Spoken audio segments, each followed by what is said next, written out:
एक हफ्ते के बाद जादू ने अपना रंग दिखाना शुरू किया। उस आमिल ने जिन चीज़ों को उस लड़की का दिल फेरने के लिए भेजा था, उसका दिल लड़की पर आ गया। अस्तगफिरुल्लाह इन्नल्लाह गफूरुर रहीम।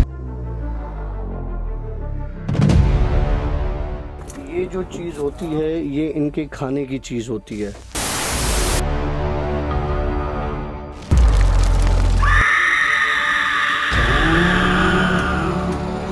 Alright friends, Assalamualaikum. Welcome to yet another The Bhoot Show. The भूत शो। तो भाई जैसे आप लोगों को न्यूज़ मिल चुकी होगी कि भूत शो जो है वो ऑन एयर हो चुका है और अल्हम्दुलिल्लाह आपकी सारी स्टोरी जितनी भी है अब हम भूत शो पर डालेंगे और कलेक्टिव सारी जितनी भी आपकी वीक की स्टोरीज हैं वो चली जाएंगी आशिक डेली व्लॉग्स पर। ठीक है, ऐसे ही डॉक्टर साहब? ऐसे ही है। और लाइव हम लोग करेंगे आशिक डेली व्लॉग्स पे, आपके क्वेश्चन एंड आंसर्स का जवाब देंगे संडे नाइट को आशिक डेली व्लॉग्स पे, सैटरडे को कलेक्टिव आशिक डेली व्लॉग्स पर और डेली आपकी जिन स्टोरीज चलेंगी अब द भूत शो पर। डॉक्टर साहब कैसे मिजाज है आपकी? ज़बरदस्त। तब ठीक है आपकी? अल्हम्दुलिल्लाह। मकबूल भाई आप खैरियत से हैं? अल्हम्दुलिल्लाह सब ठीक ठाक चल रहा है? शुक्र शुक्र। माशाल्लाह। अच्छा, अब कुछ चीज़ें हैं जो अभी तक लोग कंफ्यूज हैं कि भाई द भूत शो जो है वो हमें सर्च में नहीं आ रहा है। मैंने भाई जो लाइव सेशन हमने किया था उसमें हमने उसका लिंक भी डाल दिया है, तो प्लीज़ उसको आप सर्च कर लीजिएगा। वो नहीं तो लिंक को क्लिक करेंगे आपका चैनल डायरेक्ट आ जाएगा। अच्छा डॉक्टर साहब, क्या सुनाने जा रहे हैं आज आप? यार हमारी एक व्यूअर है इस्लामाबाद की, हाँ, जिन्होंने आपके साथ एक स्टोरी शेयर की थी। यस। और फिर आपने कहा कि यार स्टोरी को हमने शेयर करना है आगे, और उनको जो है उनकी आइडेंटिटी हमने सामने नहीं लानी। हाँ। और लेकिन उनकी स्टोरी, उनका किस्सा बड़ा ज़बरदस्त है। अच्छा, सॉरी, आपका जो किस्सा जो लेट हुआ है हमें रिलीज़ करने में, I don't know what was the reason, या आपकी स्टोरी इतनी भारी है शायद, जिसकी वजह से हम लोग जब हम लोग प्लान करते थे हमारे साथ कुछ ना कुछ मसला हो जाता था। कभी काशिफ नहीं आ पा रहा था, कभी कुछ मसला, कभी कोई कहानी। खैर, लेकिन फाइनली वी आर हेयर और मैं उम्मीद करता हूँ कि अल्लाह करे अब मेरे पीसी में कोई मसला ना हो जाए कि ये आपका फ़ाइल उड़ जाए। तो हम अगेन एक रिस्क लेने जा रहे हैं और इंशाल्लाह ताला आपकी स्टोरी को हम बहुत जल्द चैनल पर रिलीज़ करने वाले हैं। जी डॉक्टर साहब। अच्छा, तो सीन कुछ ये है कि ये कहती हैं कि रैंडमली किसी एक दिन पर अचानक इनके साथ एक चीज़ शुरू हुई। अच्छा। ये अपने घर पर मौजूद थी और इनकी तबीयत में बदलाव आया। बदलाव कैसे आया कि कहती हैं कि मैं अचानक बैठे बैठे मैंने रोना शुरू कर दिया। ओके। रोने की सिवियरिटी इतनी ज़्यादा थी जबकि कोई रीज़न नहीं था, और इतना रोने की सिवियरिटी थी कि जैसे आपका कोई बड़ा लॉस हो गया हो। मैं इतना रोई और ये फिर होता रहा, लेकिन उसके साथ ये फील होता था कि जैसे इनका कोई गला दबा रहा हो, इनका कोई सांस रोक रहा हो और ये मर जाएंगी। इनको ये फीलिंग्स आने लगी और ये होने लगा। इन्होंने परेशान होके अपने बॉयफ्रेंड से ये बात की। ओके। कि मेरे साथ ये अचानक मसला स्टार्ट हो गया है कि मुझे फ़जूल में रोना आता है, मैं रोती रहती हूँ और उसी बीच में मुझे लगता है कोई मेरा गला दबा देगा, मेरी सांस रोक देगा, मुझे मार देगा और मैं बस कुछ देर में मर जाऊँगी, और ये फीलिंग्स मुझे अब आने लगी हैं। तो ऑब्वियस सी बात है, उसका बॉयफ्रेंड परेशान हो गया। कहने लगी कि एक दिन बॉयफ्रेंड ने कॉल की इनको, ये अपने फ्रेंड्स के साथ बाहर निकली हुई थी, कहीं पे ड्राइव पर थी। एक फीमेल फ्रेंड थी, एक मेल फ्रेंड था, तो ये तीनों बाहर थे कहीं। तो इनके बॉयफ्रेंड की कॉल आई कि कहाँ हो? तो उसने बोला हम बाहर निकले मैं। तो उस बंदे ने कहा कि जी एक काम करो, फ़ौरन कब्रिस्तान वाले रूट पर आ जाओ। ओके। तो ये कहने लगी कि क्यों, खैर कब्रिस्तान? बोला हाँ बस जल्दी आ जाओ कब्रिस्तान वाला। तो इनको लगा कि जी अब वो वहाँ पर एक करीबी ढाबा है सॉरी, वहाँ से मुझे ये इनको पिक करना होगा, इनको पिक कर लेंगे और फिर या वहाँ पे बैठ के चाय वाय पी लेंगे, जो भी है सॉरी। तो इन्होंने क्या किया अपनी गाड़ी कब्रिस्तान वाले रोड पर ले ली। अच्छा, उस रोड के पास कब्रिस्तान से पहले इसका बॉयफ्रेंड अलग से एक गाड़ी में मौजूद था जो इशारा किया कि कब्रिस्तान की तरफ चलो। ओके। ये उसकी गाड़ी के पीछे निकल पड़े, जहाँ फॉलो किया। ठीक है। और कहने लगा कि जल्दी आओ, मगरिब से पहले चलना है। हाँ, कब्रिस्तान वाली रोड पर कब्रिस्तान की तरफ आओ कि मगरिब से पहले चलना है। ये मगरिब जब वहाँ पहुँचे तो मगरिब हो रही थी, अज़ानें हो रही थी। इसका बॉयफ्रेंड एक शॉपर लाया, उसमें बकरे की सिरी थी, मतलब बकरे की मुंडी जो थी। हाँ सर। और इसको कहा कि जल्दी हाथ लगाओ तो तुम्हारा सदका उतारना है। तो ये डर गई। इसने बोला मैं तो नहीं। उसने क्या किया, ज़बरदस्ती हाथ पकड़ के बकरे पे हाथ लगाया और बकरे की सिरी पर और कब्रिस्तान में फेंक दिया। मगरिब हो चुकी थी उस वक्त। उसके बाद ये अपने बॉयफ्रेंड की गाड़ी में बैठी तो ये डरी हुई थी।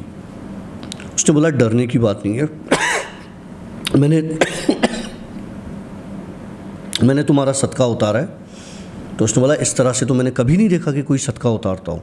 उसने बोला नहीं, मैंने सदका उतारा है। और एक सिरी और भी थी। बोला ये मेरे भांजे की है, उसका भी हाथ लगवा के आया हूँ। बोला जब उसने फेंकी थी तो मुझे कहा कि पलट के कब्रिस्तान की तरफ नहीं देखना। मतलब पीछे कब्रिस्तान की तरफ नहीं देखना है। हाँ। ओके।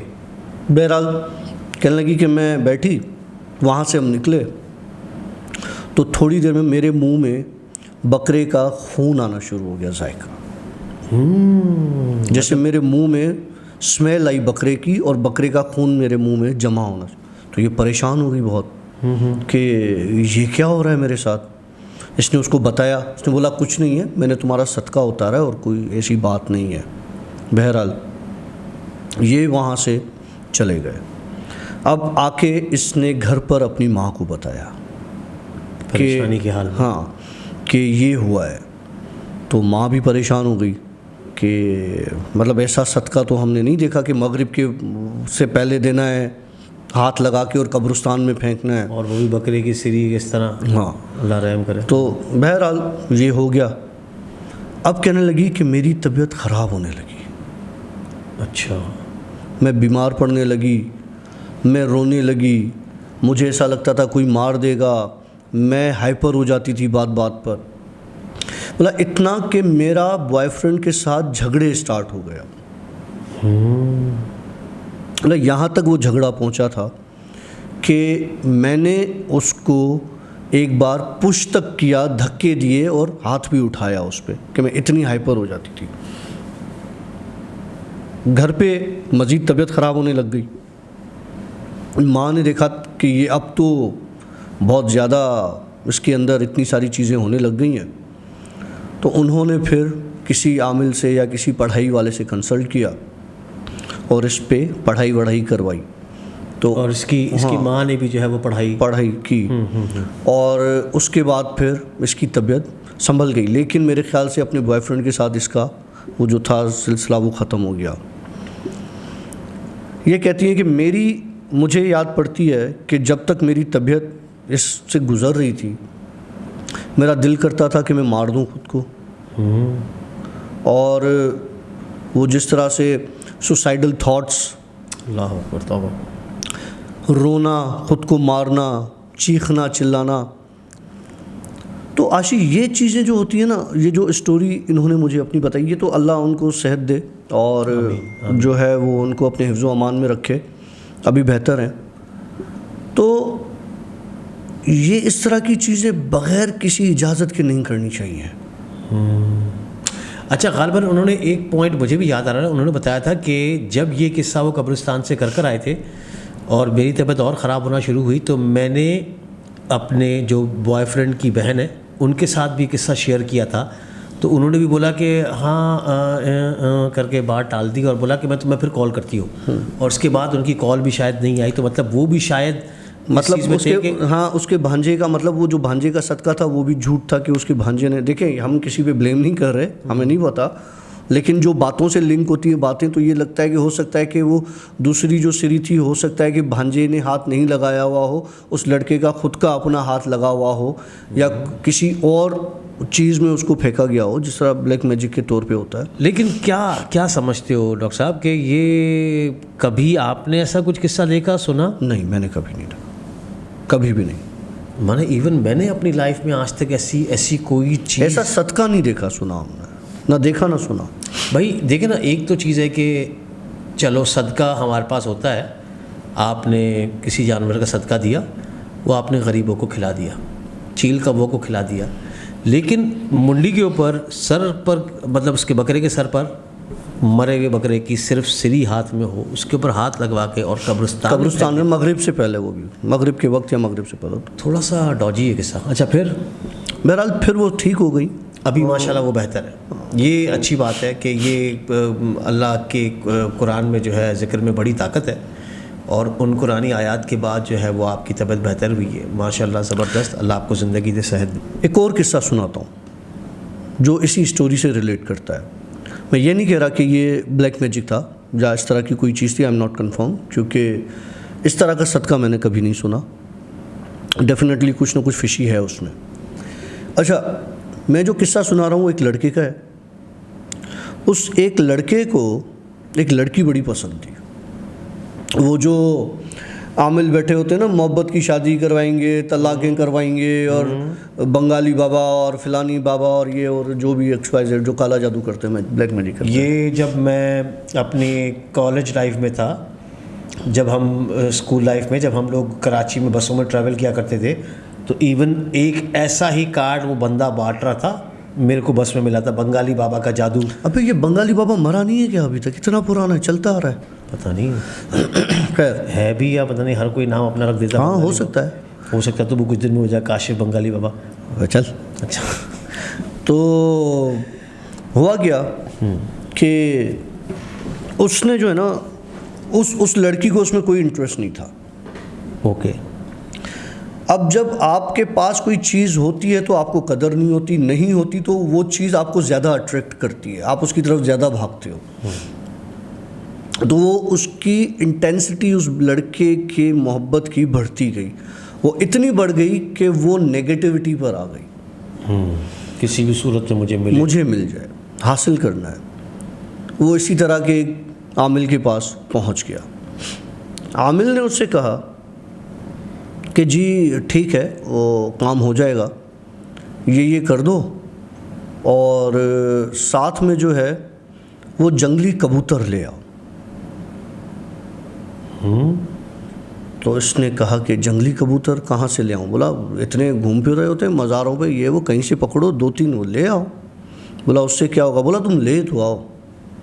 बहरहाल ये लड़का उस आमिल के पास जंगली कबूतर ले गया। आमिल ने क्या किया, उसको चीरा लगाया कबूतर को, उसके अंदर एक तावीज़ डाला, तीनों कबूतरों के अंदर, और उसको स्टिच कर दिया। कुछ दिन अपने पास रखा, हील हुआ, उनको उड़ा दिया 1-2 दिन के बाद। अब क्या होने लगा, ये लड़का उस लड़की से बात करने लगा और वो लड़की उस काले जादू से इसकी तरफ अट्रैक्ट होने लगी। काला जादू तो है, लेकिन वो जो 3 कबूतर थे वो मर गए। जैसे ही वो मरे, उसके जादू का असर शायद उनके मरने और ब्लड से रिलेट था, जो स्ट्रांग हो गया लड़की के ऊपर। अब लड़की फुल टाइम इस लड़के के चक्करों में, अब बोले कि मुझे मरना भी इसी के साथ है, जीना भी इसी के साथ है। ये तो बड़ी ज़बरदस्त एंड हो गई, लेकिन ये एंड नहीं थी, ये बड़ी ख़तरनाक स्टार्ट थी उस चीज़ की। इन दोनों की शादी हो गई। शादी किस तरीके से हुई? गलत रास्ते के ज़रिए शादी हुई, गलत तरीके से शादी हुई। मतलब एक जो विल नहीं थी उस लड़की पर जादू करवा के। अच्छा, वो जादू क्या होता है बेसिकली? काला जादू में होता है इस तरह के कामों में ये कि औरत, उस लड़की का दिमाग उस नेगेटिव एंटिटी ने अपने कंट्रोल में करके उसको मोड़ दिया उस लड़के की तरफ, क्योंकि वो लड़की नहीं थी जो उसके पीछे पड़ी हुई थी। लड़की का हवास नहीं होता था कि वो होश ही नहीं होता था कि मैं इस लड़के को, जिसको एक आँख नहीं पसंद, उससे शादी कैसे कर लूँगी। कर ली ना, मतलब लड़की ने समझ लो कि अंधी हो गई ना। हाँ, सेंसेस में नहीं थी अपने। ठीक है। शादी हो गई, खुश थे। एक हफ्ते के बाद जादू ने अपना रंग दिखाना शुरू किया। उस आमिल ने जिन चीज़ों को उस लड़की का दिल फेरने के लिए भेजा था, उसका दिल लड़की पर आ गया। ओए होए होए, ट्रायंगुलर लव स्टोरी। उस लड़की के साथ वो उसके मियाँ की शक्ल में आके हर वो चीज़ करता था जो एक हस्बैंड और वाइफ के बीच में होती है। अल्लाह अकबर। और हस्बैंड को इस चीज़ का पता भी नहीं था। अच्छा, ये लड़की बोलती थी आप आए थे, आप खाना खाकर तो गए? तो वो बोलता था तुम्हारा दिमाग ख़राब हो गया। वो मजाक बोला, अरे आपकी शर्ट निकाल के तो रखी थी, आपका ये काम करके तो दिया था मैंने। अब उस लड़के को शक होने लगा, या तो ये दिमाग इसका ख़राब हो गया है, या तो ये उस चीज़ की वजह से उस चीज़ का असर टूट रहा है। तो मैं दोबारा उस आमिल के पास जाता हूँ और उसको जाके बताता हूँ। ये दोबारा उसके पास गया। उसने बोला कि भाई मेरी बेगम इस तरीके से ये सारी बातें कर रही है। उसने बोला भाई तेरी शादी तो हो गई ना? बोला हाँ शादी हो गई। बोला जा ऐश कर, तुझे और क्या चाहिए? बोला नहीं, वो इस तरह की हरकतें कर रही है। अब आमिलों के पास क्या होता है, ठीक है, अच्छी चीज़ तो होती नहीं है, शैतानी चीज़ें होती हैं इन कामों में। तो उसने बोला अच्छा ठीक है, तू मेरे पास कल आना। वो दूसरे दिन गया, उसको एक नक्श दिया उसने, आमिल ने। बोला जब तू सुबह उठे तो इस नक्श पे चप्पल मारना। ओके। और कोई नंबर से इतनी दफ़ा मारना है, इतनी दफ़ा नहीं मारना। तो बोला ठीक है। इसने नक्श को नहीं देखा, नक्श पे एक जिन का नाम लिखा हुआ था। ये आता था और चप्पल मारता था तो इसकी बीवी की तबीयत ख़राब हो जाती थी। हफ्ता इसने किया, बेगम ठीक हो गई, इसका दिमाग ख़राब हो गया। अब होता क्या था कि ये जब वॉशरूम में पानी के नीचे खड़ा होता था तो इसके हाथ पांव मुड़ जाते थे, आंखें ऊपर चढ़ जाती थी और वहीं पे गिर जाता था। फिर दरवाज़ा बजा के, खोल के, तोड़ के इसको निकाला जाता था तो ये टेढ़ा पड़ा हुआ होता था। और इसको फिर अब किसी को पता नहीं था कि ये किस चीज़ का असर है। लड़का सूखता गया, सूखता गया, सूखता गया। फिर आखिर में एक आमिल को पकड़ के ले आया। उसने बोला भाई इस पर ये चीज़ है और ये एक नक्श को मारता था रोज़ सुबह उठ के, किसी ने इसको दी हुई है, उसने इसको मार रहा है ये है। और वो लड़का कुछ अरसे में मर गया। ओए होए होए। लड़का मर गया, लड़की आज़ाद, ठीक। लेकिन लड़की के ऊपर असर तो था उस चीज़ का। वो जिन इसके मियाँ की शक्ल में डेली आता था इसके पास, क्योंकि इसके दिमाग पे उसका असर होता था और ये समझती थी कि मेरा वहम है, ये है, वो है, मेरे साथ आके बैठता है। एक दिन इसकी सास ने देखा कि ये किसी से बातें कर रही है, अपने रूम में बैठ के ना हंसी मजाक कर रही है, बातें कर रही है। इसकी सास को डाउट हुआ कि ये चक्कर क्या है।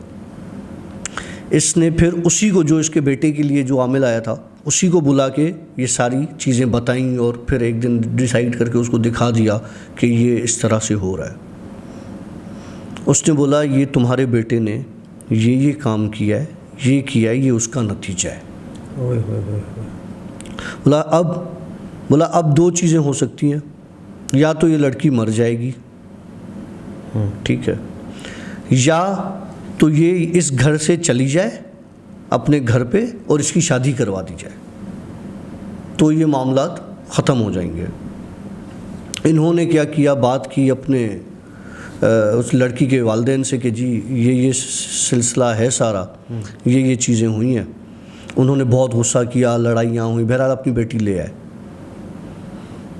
एक जगह पे उसकी शादी करवा दी जब तक वो लड़का आता रहा। शादी के दूसरे दिन इसका मियाँ मर गया। दूसरा मियाँ, उसको भी मार दिया, वो भी मर गया। अब 2 हफ्ते के बाद उस लड़की की लाश मिली उसके दूसरे घर से, जो मियाँ इसका मर गया था।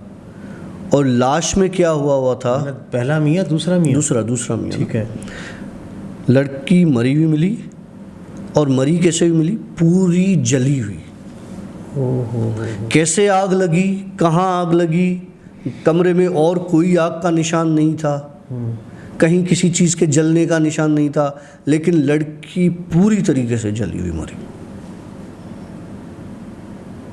तो ये उन लोगों के लिए जो ये सोचते हैं ना कि यार हम कोई तावीज़ करके, कोई जादू करके, किसी चीज़ के उसमें करके हम किसी को अपना लेंगे, कि भाई इन सारी चीज़ों का एंड बहुत ख़राब होता है। खुदारा ये जो दीवारों पे लिखे इनके चक्रों में ना पड़ो, किसी जाली, मैं बार बार कहता हूँ, किसी आमिलों के चक्रों में ना पड़ो। अल्लाह ने आपके नसीब को बेहतरीन लिखा है, उसका लिखा हुआ आपके लिए बेहतरीन है, उसको चैलेंज नहीं करो। भाई बड़ी ख़तरनाक स्टोरी थी यार, पहली वाली भी ख़तरनाक तो ये दूसरी भी ख़तरनाक। अभी मैं तुझे एक तीसरी स्टोरी सुनाता हूँ मकबूल की आवाज़ में। हाँ, आ जाओ मकबूल भाई। मकबूल भाई, अब बताओ क्या हुआ था तुम्हारे साथ। अब इसी ही किस्से के साथ रिलेटेड अब एक किस्सा है जो मकबूल आपको सुनाने जा रहे हैं, और अगर सुन नहीं पाए तो यहाँ से आप एग्ज़िट कर सकते हैं। जिनको मकबूल के साथ दुश्मनी है ना, तो वो हट सकता है।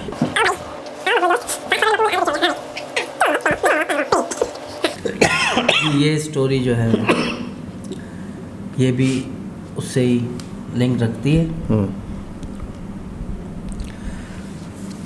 वो जो कब्रिस्तान वाला किस्सा था। हाँ।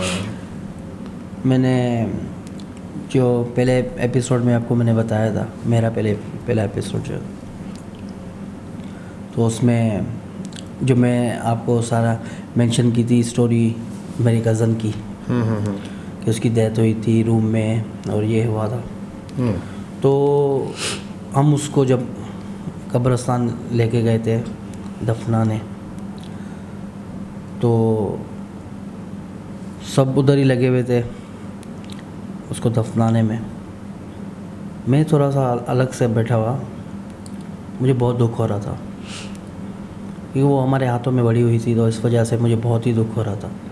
मैं साइड में बैठा हुआ, मेरी एक चीज़ पर नज़र पड़ी जो किसी की नज़र नहीं पड़ी, उस चीज़ पर जहाँ पर उसको दफना रहे थे उसके 4-5 कब्रें छोड़कर एक कब्र बनी थी, बड़ी खूबसूरत कब्र बनी हुई थी, और उसकी हाइट भी बड़ी थी ना। उसकी बैक साइड पर जब मैंने देखा तो 2 पुतले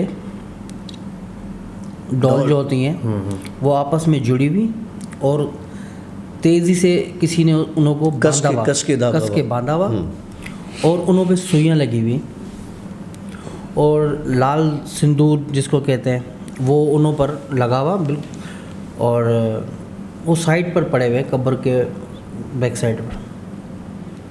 तो मेरी नज़र पड़ी, मैं तो पहले, फिर मैंने 2-3 जनों को बुलाया, मैंने कहा यार ये है ऐसे ही होगा, काला जादू ये वो किसी ने किया है।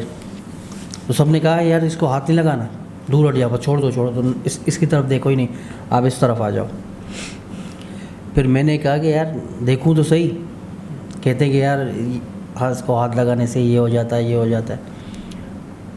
तो मेरा दिल चाह रहा था, मेरा ध्यान जो है अपना चेंज करके वहाँ से मैं यहाँ पर आ गया। मैंने डॉल उठाई और उसका धागा खुलना शुरू हो गया। धागा इतना बड़ा तो था, खोलते हुए टाइम लग गया ना। अलग किया फिर सुइयानों की हटाई हैं मैंने, इतनी सारी सुइयाँ उसमें लगी हुई। फिर देखा तो मेरे हाथ भी सारे उसमें लाल लाल हो गए थे, सिंदूर उसमें लगा हुआ था।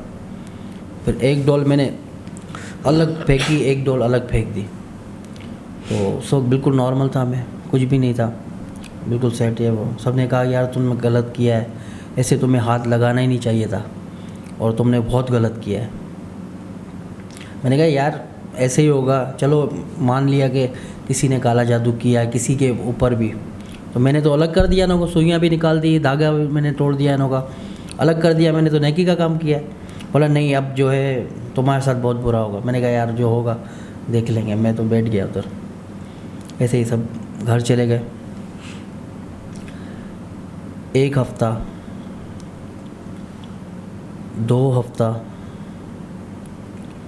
तीसरे हफ्ते मुझे इतनी वीकनेस हो गई, इतनी वीकनेस हो गई जो बिल्कुल पतला, और मेरी आंखें बाहर आ गई थी, और जो मुझे देख रहा था ना बस तौबा कर रहा था। मेरी माना ऐसी कंडीशन हो गई थी जो मैं आपको बयान ही नहीं कर सक रहा। वो मेरे पास तस्वीरें हैं मेरी, वो मैं कभी आपको शेयर करूँगा अपने व्यूवर्स के साथ। आप जो कहते हैं कि आप मुझे व्हाट्सअप करना, मैं इसी के साथ लगाऊंगा यहाँ पर। जो कहते हैं कि ये झूठ है या क्या, जो रियल है वो रियल है। तो वो मेरी कंडीशन ऐसी हो गई, डॉक्टर के पास गए, डॉक्टर ने देखा, सब चेक किया, बोला सही है बिल्कुल, थोड़ी वीकनेस हो गई होगी, ये ऐसे होता है कभी कभी, मोशन वगैरह या कुछ ऐसे हो जाता है तो बंदा बिल्कुल वीक हो जाता है। तो सबने कहा बिल्कुल परफेक्ट है। बस डॉक्टर को बताया कि इसने ना ये हरकत की थी कब्रिस्तान में। उसके बाद हमें तो शक हो रहा है कि, तो डॉक्टर ने इग्नोर कर दिया, बोला नहीं नहीं ऐसी कोई बात नहीं, आप पढ़े लिखे हैं, किस बातों पे यकीन कर रहे हैं, ऐसे करके। तो मेरी अम्मी को जो है थोड़ा शक हो रहा था, और जो दूसरे भी थे घर में उनको भी शक हो रहा था कि यार ये मर ना जाए, ये जो उसने हरकत की और ये जिसकी अभी कंडीशन लगी हुई है। तो फिर कहीं गए थे, एक बाबा हैं वो पढ़ाई करते हैं, उन्होंने जब देखा मुझे, देखते के साथ ही, हालांकि उनके पास लाइन लगी हुई थी, पहले मुझे बुलाकर बिठा दिया।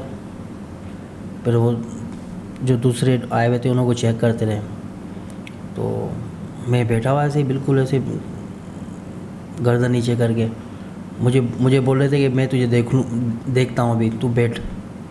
मैं डर लग, मैंने कहा पता नहीं क्या कोई मुझ में तो साया वगैरह ऐसा कोई चक्कर तो नहीं हो गया। मैंने कहा अल्लाह करे ऐसा ना हो। फिर ऐसे देख कर फिर बोला तू घबरा नहीं, तू फंसा नहीं है, फंसने वाला था पर बच गया तू। मैं बिल्कुल बस ऐसे बैठा हुआ। तो एक प्याला था उनके पास इतना, बोला ये बहुत 1000 साल पुराना प्याला है। मैं हंस रहा, मैंने कहा 1000 साल पुराना प्याला, और तो फिर वो उसमें बोला पानी भर के दो, उसको पिलाओ। मैंने पानी पिया, वो प्याले में से अजीब सी स्मेल आ रही है, पता नहीं क्या, बस मैंने पी लिया पानी। बोला बस अब तूने पी लिया ना प्याला, बस अब तू जा, बिल्कुल सेट है, बस बच गया तू। ऐसे मुझे लेके चले गए। मेरे अम्मी वालों सब ने कहा कि इस पर थोड़ा दम दुरूद कर दो। बोला बस हो गया, ले जाओ उसको। फिर उसके बाद जो है हफ्ते के बाद थोड़ी तबीयत मेरी सेट होती गई, बिल्कुल परफेक्ट हो गया मैं। तो ये वाक़या जो है बहुत ही अजीब सा वाक़या मेरे साथ हुआ था। मकबूल भाई, ये फिर कोई ऐसी गुड़िया उड़िया याद करो ना यार अल्लाह माफ़ करे, ये अल्लाह मियाँ और मैं सब जो व्यूवर्स देख रहे हैं नहीं वज़न बढ़ गया उस हिसाब से कह रहा है कि हाँ वज़न तो बिल्कुल, हाथ करो थोड़ा वज़न कम हो जाएगा। फिर बाबा के पास चलेंगे प्याला लगा। भाई हमारा दोस्त है, मजाक कर रहे हैं, और ऐसा कुछ भी नहीं है। अल्लाह तुझे सेहत और ज़िंदगी दे यार। खट्टा खट्टा ही अच्छा लगता है, बबलू से ना। तो भाई ऐसे है कि ये उड़ती चीज़ें मत लिया करें, और जैसा कीड़ा मकबूल में वैसा कीड़ा अगर आप में भी है तो मार दें प्लीज़। ऐसी रास्ते में पड़ी हुई कोई भी चीज़ अगर आप देखते हैं तो बग़ैर किसी इन्फॉर्मेशन के, बग़ैर किसी चीज़ के आप उसको हाथ ना लगाएं। That is very dangerous. इसको तो अल्लाह ने बचाया, इसकी ज़िंदगी लिखी हुई थी, लेकिन ये है कि अगर किसी की मौत है तो मौत बरहक है, बरहक है, लेकिन इतनी बुरी मौत होती वो बहुत गलत होता सी, बहुत गलत होता। बस जैसे आजकल मुझे इंस्टा पे एक बंदा कंटिन्यू मैसेजेस कर रहा है कि तुम अपने जो है ना ये जिन मेरी तरफ नहीं भेजो। मैंने कहा अच्छा भाई ठीक है।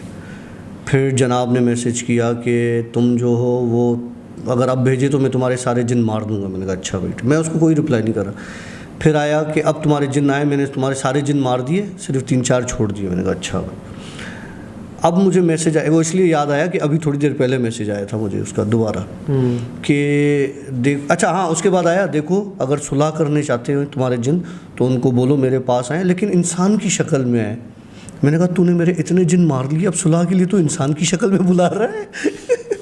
अगर वो उस शक्ल में आ गए जिस शक्ल के वो है तो तेरा तो देख के ही दम निकल जाएगा, और तो वो मुझे कह रहा है कि इंसान की शक्ल में आए। भाई अल्लाह माफ़ करे यार, ऐसी हरकतें नहीं करो भाई प्लीज़। ये आप किसी के साथ पिन कर रहे हो, आप पिन कर रहे हो ना, नहीं, ये आप पिन किसी के साथ भी नहीं करो। मैं ये नहीं कह रहा हूँ कि डॉक्टर काशिफ ये वो फलां ढमाका, मैं इस चीज़ की बात नहीं कर रहा हूँ। देखो कभी भी अब मकबूल है, क्या पता मकबूल का जो हमजात है या इसके साथ जो मखलूक है हो भी सकती है, वो जो मखलूक है मकबूल तो बर्दाश्त कर लेगा, लेकिन इसके साथ जो मखलूक है हो सकता है वो बर्दाश्त ना करे और वो आप पे आके अटैक करे। तो इसलिए मेहरबानी करके इन चीज़ों से हटे रहें और इंशाल्लाह ताला अल्लाह बेहतरी करेगा सबके लिए, आपके लिए भी हमारे लिए भी। मेरे ख्याल से यहाँ पे पेंट करते काफ़ी देर हो चुकी है। मकबूल भाई और को बताएंगे? बस बहुत है, इतना काफ़ी है। वेल आई होप कि आप लोगों ने हमारा आज का सेशन एंजॉय किया होगा, द भूत शो का। मिलेंगे एक नए ब्लॉग के साथ, एक नए पॉडकास्ट के साथ। तब तक के लिए से बाय, अल्लाह हाफिज़। बहुत थक गया आज। वाकई आज तू चाय पिलाएगा इंशाल्लाह, क्योंकि मेहमान 3 दिन के लिए होते 3 दिन के होते हैं। ठीक है, चौथा दिन है आज चौथे दिन हो गया। चले हम चाय एंजॉय करने जा रहे हैं, आप भी एंजॉय कीजिएगा ढाबे की मस्त चाय। अस्तगफिरुल्लाह इन्नल्लाह गफूरुर रहीम।